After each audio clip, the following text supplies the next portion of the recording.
She stood in her bedroom that night and dared the world to stop her. One piece of clothing, one false identity at a time. Lisa had always been the girl who colored inside the lines. At 32, she was exactly where everyone expected her to be. Her corner office on the 15th floor looked like something from a magazine. Everything was organized perfectly. Her desk was spotless. Her coffee mug sat at just the right angle. Even her pencils were lined up straight. Every morning at 6 sharp, her alarm would ring. She would roll out of bed and follow the same routine she had been doing for years. First, the shower. Then, standing in front of her huge closet, picking out another power suit. Navy blue on Monday, black on Tuesday, gray on Wednesday. The pattern never changed. Her life looked perfect from the outside. She was a successful lawyer at one of the biggest law firms in the city. Her paycheck had more zeros than most people ever dreamed of seeing. Her apartment was in the best part of town. She drove a car that turned heads at red lights. Her parents bragged about her to anyone who would listen, but something was wrong. Something had been wrong for a long time. Lisa would catch herself staring out the window during meetings, watching people walk by on the street below. They looked free. They looked happy. She wondered what that felt like. When was the last time she had felt truly happy? Not proud or accomplished or satisfied with a job well done, but actually happy. The worst part was how tired she felt all the time. Not the kind of tired that sleep could fix. It was deeper than that. It was the kind of tired that came from pretending to be someone else every single day. She felt like an actress playing a role that she never auditioned for. Her husband Michael was part of the problem, though he would never see it that way. He loved showing her off at company parties. He would introduce her to his colleagues with pride in his voice.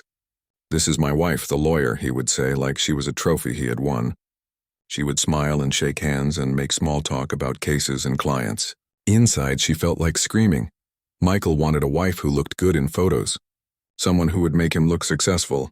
He loved that she made good money, but he hated when she worked late. He loved that she was smart, but he got uncomfortable when she was smarter than his friends. He wanted her to be impressive but not intimidating. Successful but not too successful. It was exhausting trying to be just the right amount of everything. Their marriage had become a business arrangement. They shared a house, a bank account, and a social calendar. But they had stopped sharing dreams a long time ago. When had they stopped talking about things that mattered? When had they stopped laughing together? She couldn't remember. The breaking point came on a Tuesday in March. She had been working on a big case for weeks. A company was buying another company, and hundreds of people were going to lose their jobs. She was helping make it all legal. She was very good at her job, which meant she was very good at helping rich people get richer while regular people lost everything. That night, she was still at the office at 11:30. The building was empty except for the security guard downstairs. The city sparkled outside her window, but all she could see was her own reflection staring back at her. She looked like a stranger. When had she become this person? Her phone buzzed. A text from Michael. "Working late again? Don't wake me when you get home. Not, 'Are you okay?' Not, 'Do you need me to bring you dinner?' Just an order not to disturb his sleep." She stared at the message until the screen went black.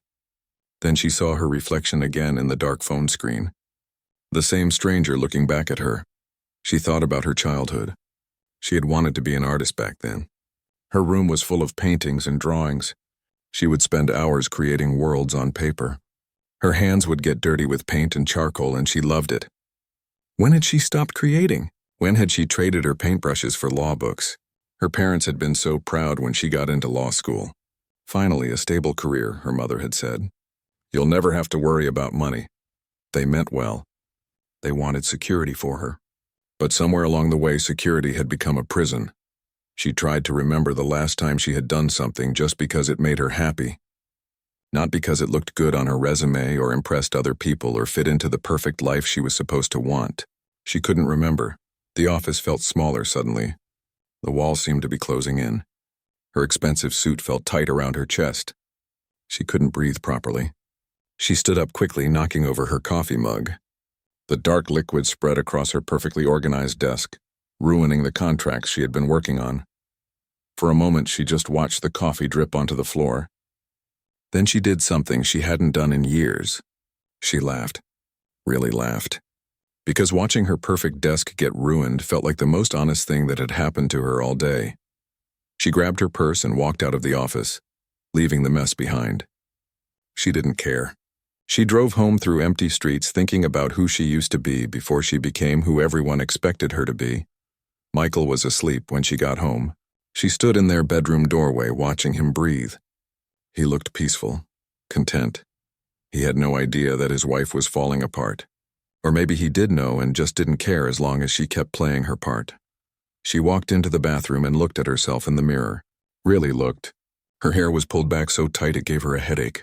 Her makeup was perfect even after 14 hours. Her jewelry was expensive and heavy. Everything about her appearance was designed to send a message.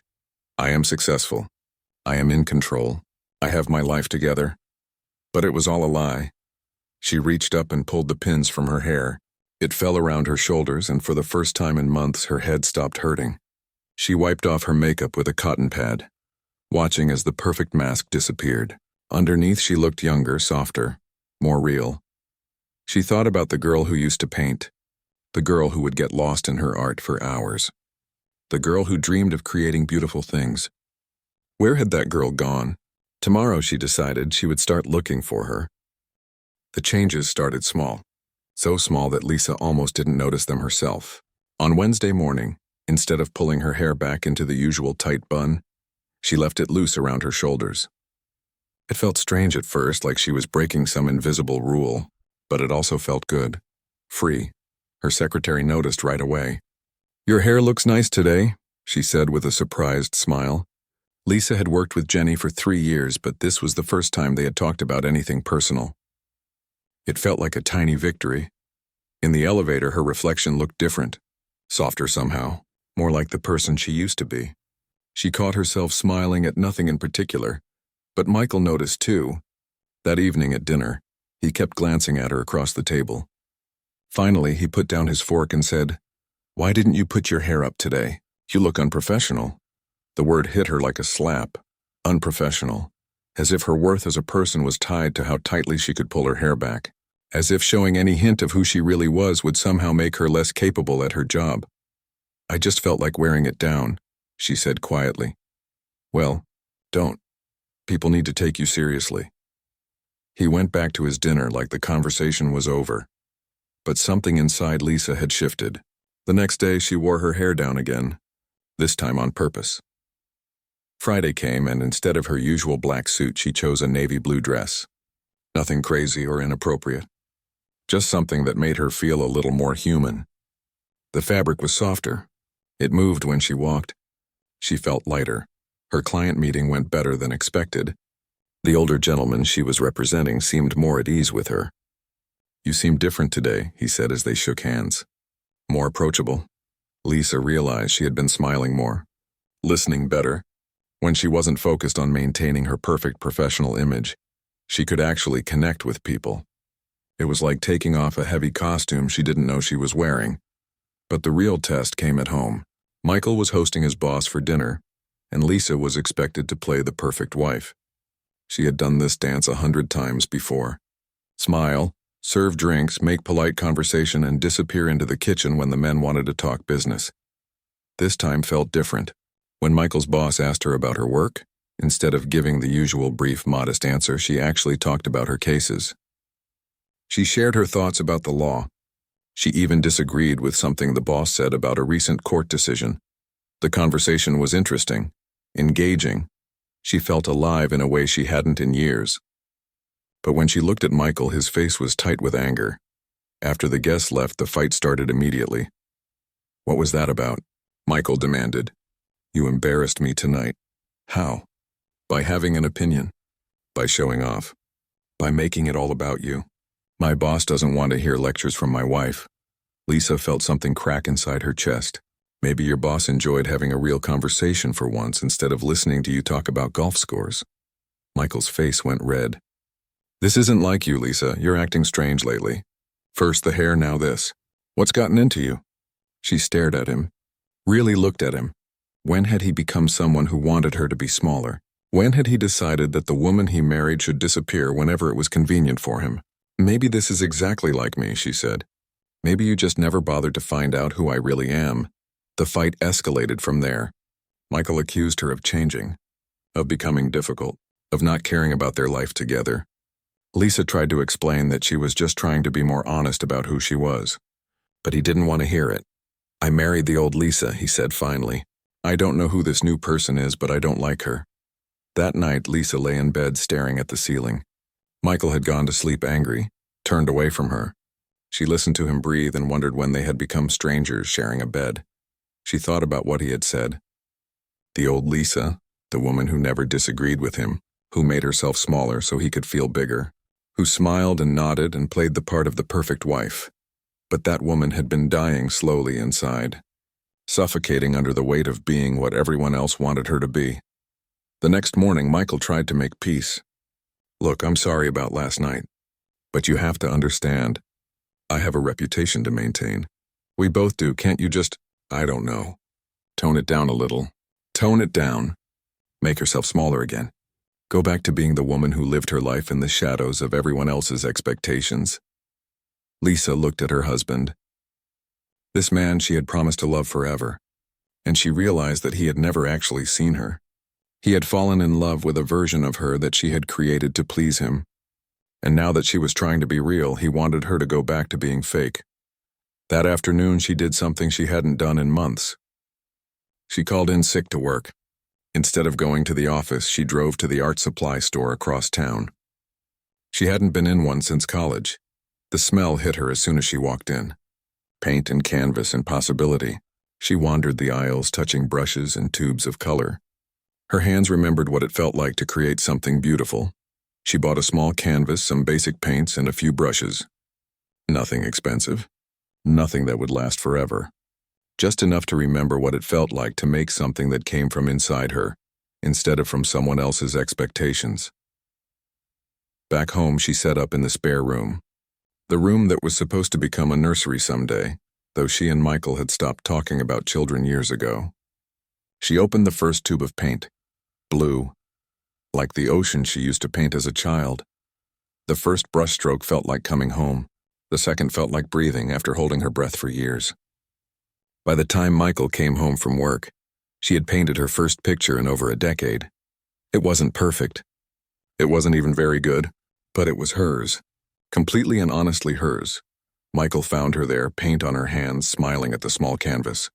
"What is this?" he asked. "It's a painting," she said simply. "I can see that, but why?" "We don't have time for hobbies, Lisa. We have responsibilities." She looked at him. This man who wanted her to live a life without joy, without creativity, without anything that made her feel truly alive. "Maybe it's time we reconsidered our responsibilities," she said. Something in her voice made him stop arguing. Maybe he heard it too, the sound of a woman who was done pretending to be someone she wasn't. That night she painted until her eyes got tired, and for the first time in years she fell asleep feeling like herself. The divorce papers felt heavier than they should have. Lisa sat in her lawyer's office, staring at the documents that would end her marriage. 8 years reduced to signatures and legal terms. She had thought this moment would feel triumphant, but instead she just felt tired.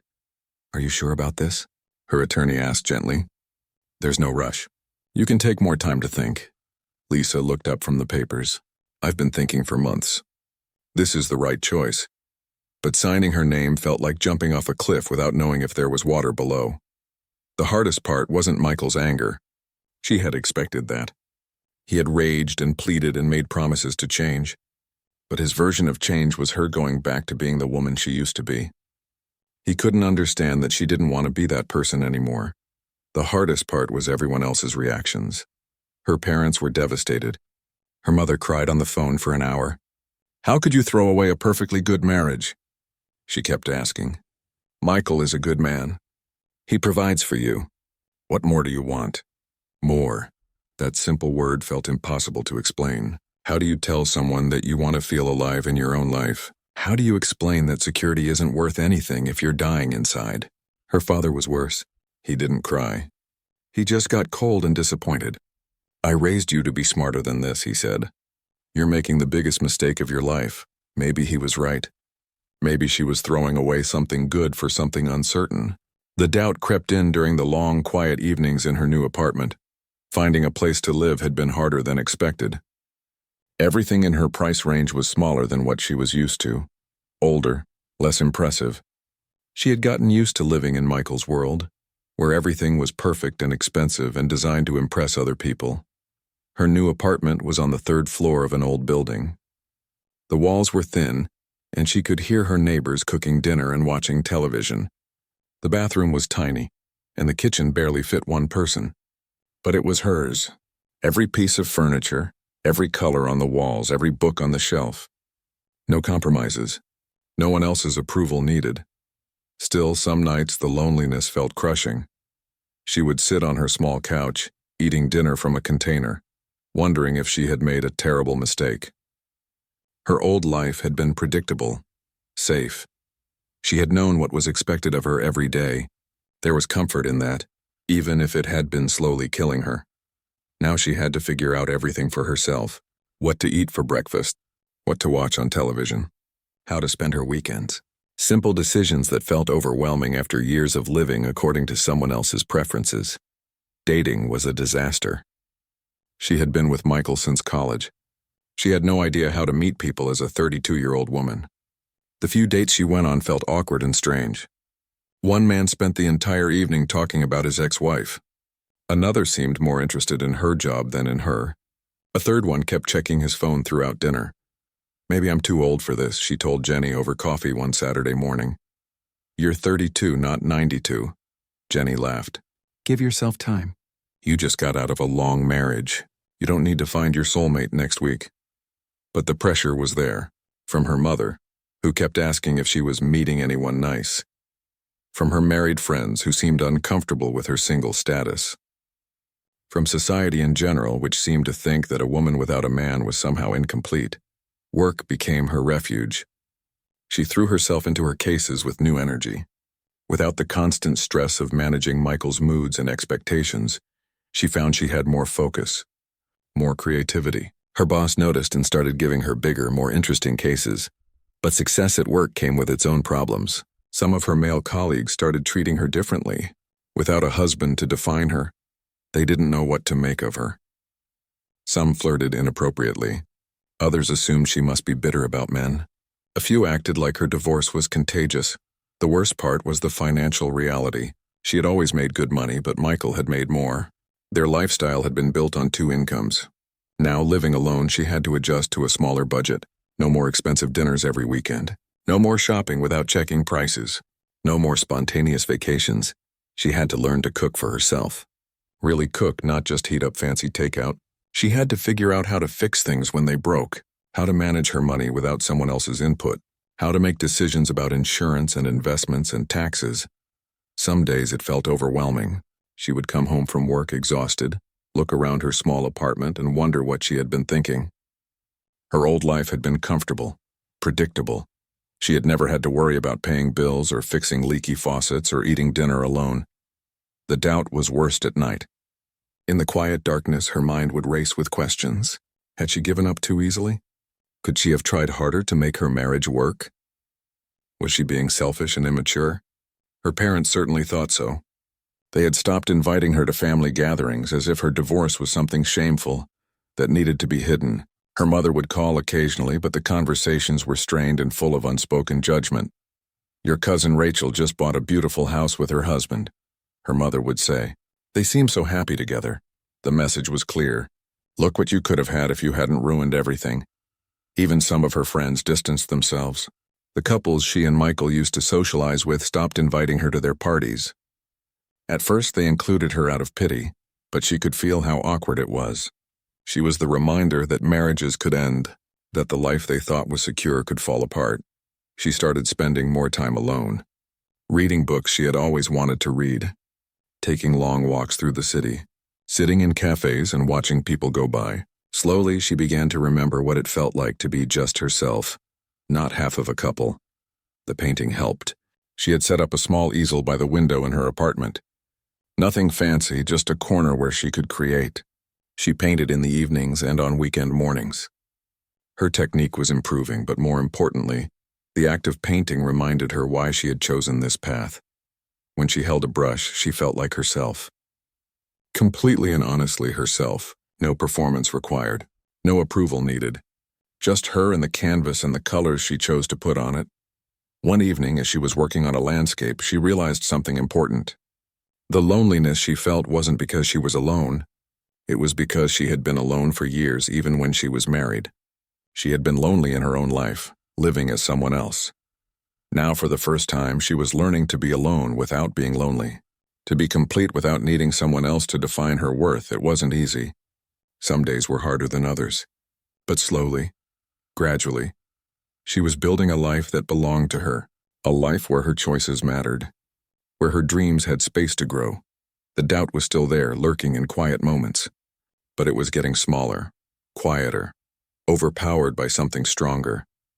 The growing certainty that she had chosen courage over comfort, and that was exactly what she needed to do.